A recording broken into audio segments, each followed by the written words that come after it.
On a l'impression que Trump a pris ses décisions contraintes et forcées. On a l'impression qu'il n'est pas libre de ses mouvements, que les Israéliens auraient des moyens de chantage sur Trump. Il fait exactement le contraire de ce pourquoi il avait fait campagne. Le monde entier, en tout cas, le voit. Le président des États-Unis d'Amérique, en fait, n'est pas libre de ses décisions. Il a commis là une attaque de l'Iran qui est quand même la 4e attaque en quelques années de l'Iran, alors que l'Iran, je suis désolé, n'a jamais attaqué les États-Unis. Netanyahou, à l'évidence, essaye de faire pression sur Trump et finalement il y est parvenu. Derrière toute cette opération, il y a la volonté des suprémacistes juifs israéliens d'essayer de créer le Eretz Israël.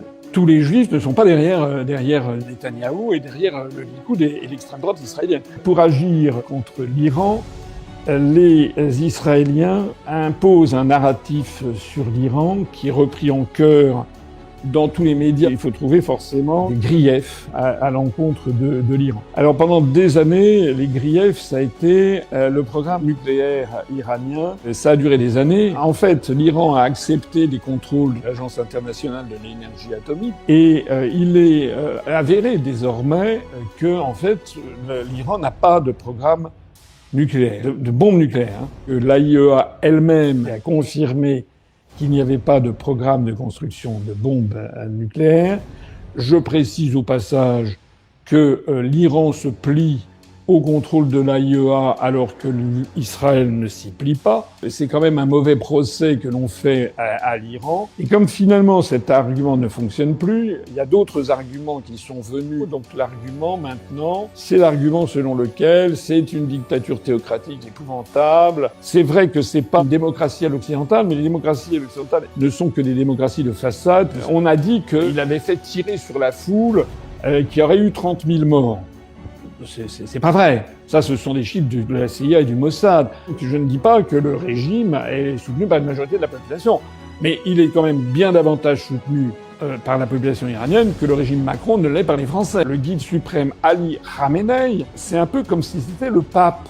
Vous savez qu'il est mort dans sa maison, avec sa fille, sa petite fille qui avait 19 mois. On lui avait proposé de s'enfuir, de surtout pas rester dans sa maison, qu'il se mette dans des souterrains. Et pas du tout. Il a dit non, je reste là, je ne le ferai que lorsque vous pourrez mettre dans des souterrains 90 millions d'Iraniens.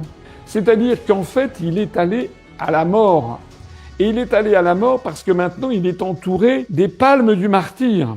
Pour la suite des événements, vous voyez le gouffre intellectuel, mental qu'il y a entre les parties prenantes. Les Israéliens et les Américains, eux, ils sont les théoriciens d'un monde à l'occidental.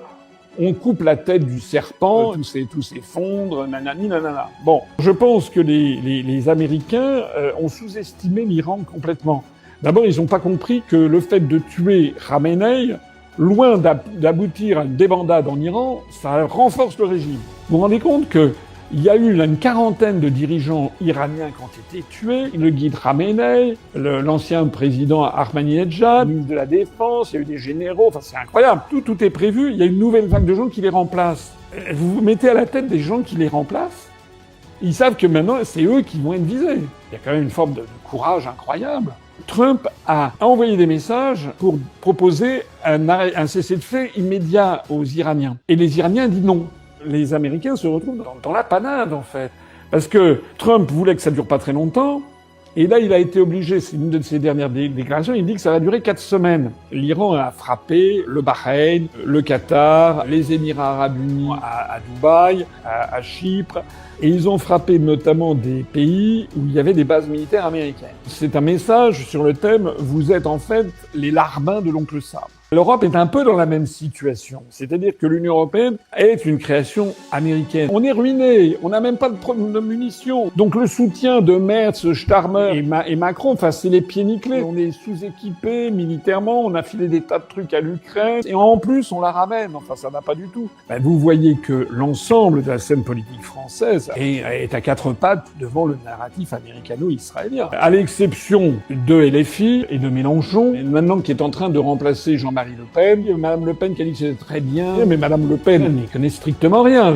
Bardella, n'en parlons même pas. On peut pas se réclamer de De Gaulle. On ne peut pas se réclamer des grands anciens. On ne peut pas se réclamer d'une France indépendante et souveraine en se mettant à quatre pattes devant les États-Unis et devant le lobby pro-israélien. C'est incompatible. Les intérêts de la France, ça n'est pas de soutenir cette agression. C'est contraire au droit international.